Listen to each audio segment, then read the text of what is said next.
Hello, this is Robert Kiyosaki, and we're here for another exciting and important and financial education, money for millennials or millennials and their money.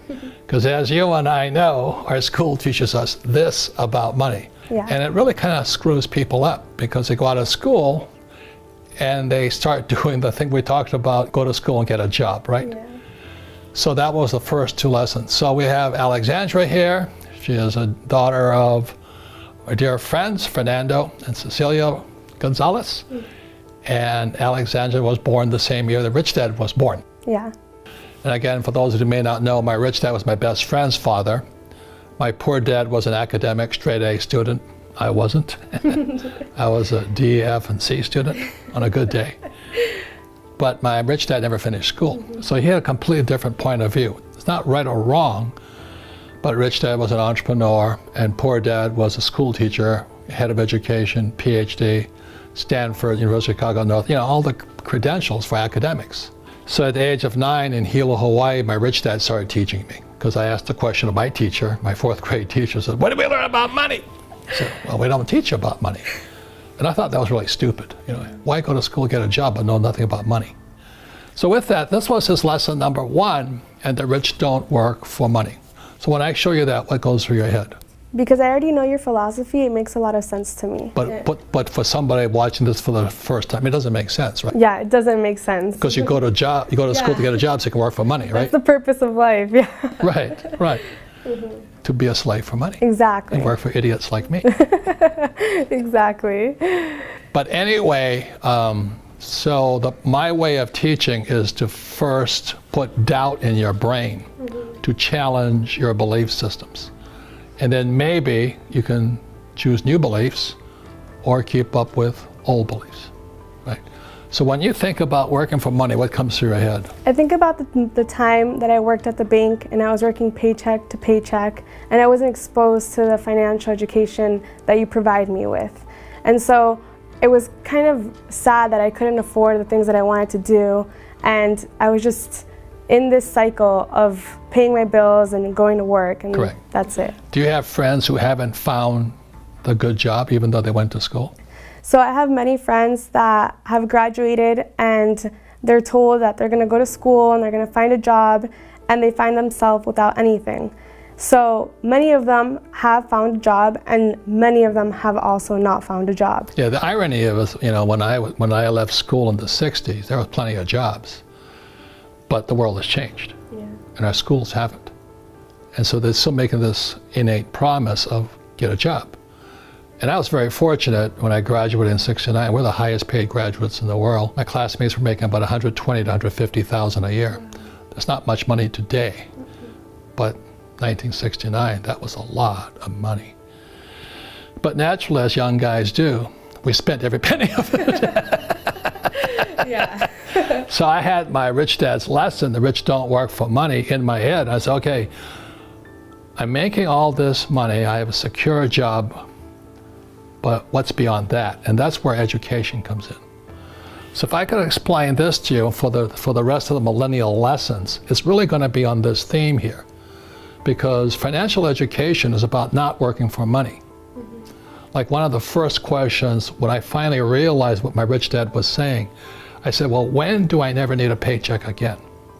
See, my goal wasn't, go to the moon or, cure cancer. My job was, when would I never need a paycheck again? Because as long as you need a paycheck, be it from an employer or like my poor dad, he was so afraid of losing his government pension. Yeah. And I'm going, Jesus, what a way to run your life. Your pension? So my old man kind of got fired. He lost his pension.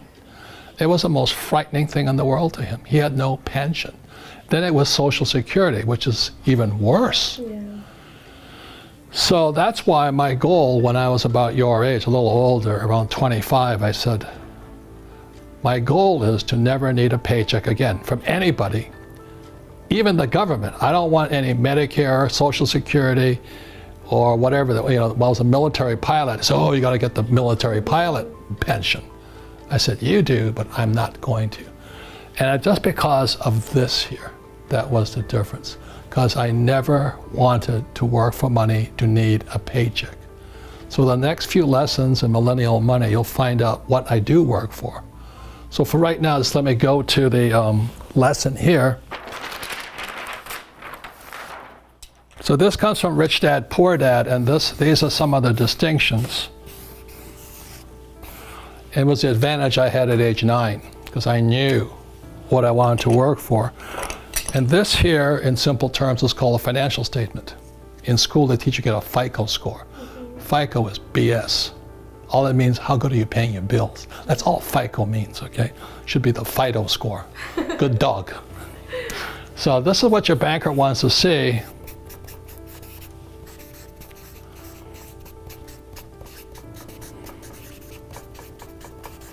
So when I was 9 years old, playing Monopoly with my rich dad, this is the lesson that's not included in Monopoly, but Rich Dad taught me.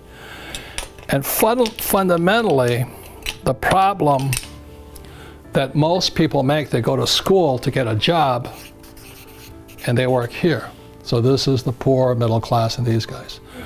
And we're going to talk about later, your first line item expense is taxes. You know, just recently, President Trump said he had a tax cut. He didn't have a tax cut for these guys. As you know, the rules are always written for the rich, okay? I didn't make the rules. You can get angry at me, but these are the rules.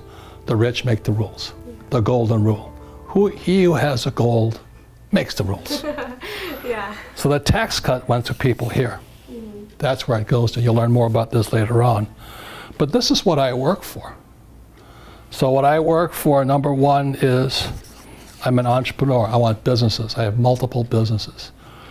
And I don't work in them, as you know, because you work here. You never see me, do you? No. Because I don't work for a paycheck. Exactly. Next is real estate. And real estate is good for many things which we'll go into, but number one is debt. I use a lot of debt to buy real estate, and I pay no taxes. That's the relationship there. The next is paper. And that's savings, stocks, bonds, mutual funds, ETFs, and that stuff. I don't have any of that stuff. I don't save money. I don't have any of that.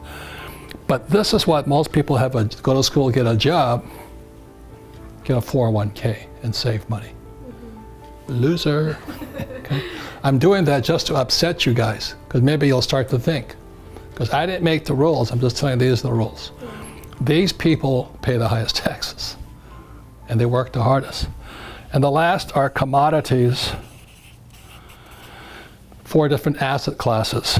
So commodities are, number one is gold, silver, oil, land, water, food. So this is what I work for. When I left school, rather than working for a paycheck and working for money, my education had to go beyond getting a job, which I had a good job. But I now had to start, when I left school, about your age, the thing I focused on first actually was commodities.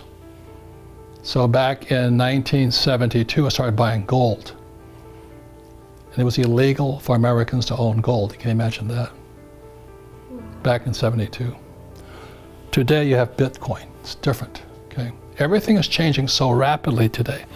So I started with gold, but actually the next thing was actually oil, because I went to school to be a tanker officer driving ships for Standard Oil. So I understand oil. So my wife and I don't own Standard Oil or Chevron or Exxon. We own oil wells. Again, taxes. You get no tax breaks for owning paper oil, huge tax breaks for owning real oil. Yeah. And then I went into real estate. Why? Because I can use debt to buy real estate. And because I use debt, I pay no taxes. And then third, I started my business, my first real business. I had many businesses as a kid, but my first real business was a nylon and Velcro surfer wallet business. And I went worldwide right away. The trouble is I was an idiot, and the business went up, and the business came down. What kept me alive was this and this. Okay. So you may say, well, aren't you working for money? But we'll go into that next. I don't want what's called a paycheck. I want cash flow.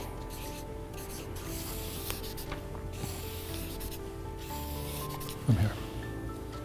So that's what I mean by the rich don't work for money. You want cash flow that pays very little taxes, and I can use lots of debt over here. The average person who went to school, their biggest liability they have is student loans, of course. Yeah, of course, definitely. I mean, it's horrible what they do to you guys today. You have student loan, which is the worst type of debt of all because you cannot declare bankruptcy on it. And then you get out and you try and buy a house, and you call it an asset when it's really a liability. Why? Because the cash is flowing that way. Your house costs you money you rent a house, still costs you money. Okay? Then you have to have a nice car. I had one of those. This. So the problem with most young people is they go to school to get that job, then a lot of them have student loan debt, then they try and get married and buy a house, they have a car, and then they have credit card debt, but they never have the chance to come over here. If they do any investing in America, it's a 401k, which I wouldn't touch with a 10-foot pole. Now, you should, but I don't, because I don't have to. Because I went to school for here, and people who don't go to school should be here. This is a 401k, IRA, ETFs, and that stuff, paper, savings. I don't touch that stuff, and we'll go into that later on. Yeah. Okay. So when I say rich don't work for money, I never wanted to be dependent on a paycheck, either from an employer or the government. I wanted to be a free human being. Any comments, any questions on this? Well, now I see it clearly because it's ironic how people were upset about Trump not paying taxes, but in reality he would have to be a complete idiot if he paid taxes, especially when you were talking about your assets and how the government wants you to have these things. They want you to own homes and invest in properties. And so that's exactly what Trump was doing, and so he gets all the tax benefits from it. Correct. So many people come to this country because they want to live the American dream of buying their house, going to a job, working paycheck to paycheck, going to school, when in reality that's a nightmare. And then what happens if they lose their job? They lose all security they were promised, and they lose everything, and they don't have anything to provide for their family either. So what is your brain, I mean, you're a very smart young lady, but now your brain has to think, right? Yeah. So the question is, when I talk to people about financial education, well, right now, we're going to talk about, there's another issue, is Bitcoin, the dollar, and gold. Which one is better? I love real estate, again, because it's debt. I use debt to buy real estate. And everybody else is saying, get out of debt, right? I love debt. Yeah. Trump loves debt. He's the king of debt. I'm in debt about $600 million. The average person cannot pay for their credit card debt. Wow. That's how tragic it is. And he's educated. I'm talking about educated people. Yeah. Right? And then this here, I get tax breaks because I have employees. This will be another subject going down with millennial money. But if you have a job, you're taxed. If you hire employees, they give you tax breaks. Look at right now, Amazon is looking for a new home. Every government wants to give them a home. You know, please move to Indiana, please move to Canada. Why? Because they'll bring in employees, and employees pay the tax. Yeah. It's the same as Tesla. They got, I think, 50 billion or something from the state of Nevada because they bring in employees. So that's why when your teacher says you go to school, get a job, you say, I think I'll think a little bit differently this time. Now, you need a job in interim, but you want a job for the experience. That's the difference. So the reason Rich Dad's lesson number one is rich don't work for money is I never want a paycheck. I want to use debt, and I don't want to pay tax. I pay some tax, but minimum tax. But I want to accumulate this so I have cash flow.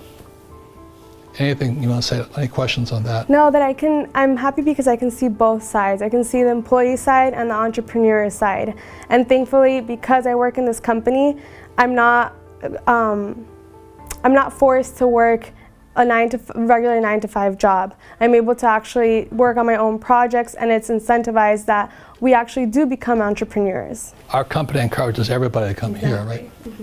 So we don't have a 401k, do we? No. We don't have a retirement plan for you, do you? That keeps you motivated, right? Yeah, it does, it does. Yeah. So what would you say to your friends or your fellow millennials about why the rich don't work for money? I would tell them that they really truly need to educate themselves, because to work for money is completely ridiculous. While taxes are increasing and the inflation is increasing, it doesn't make any sense to be working from paycheck to paycheck. The rich don't work for money. The money works for them. Or being afraid of being fired. Yeah. Or losing your pension.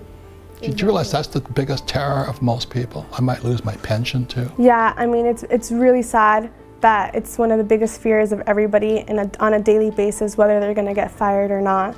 And just seeing that my dad previously and my mother were both scared of not being able to support our family, and now thankfully, because they followed your philosophy, we have all the freedom in the world.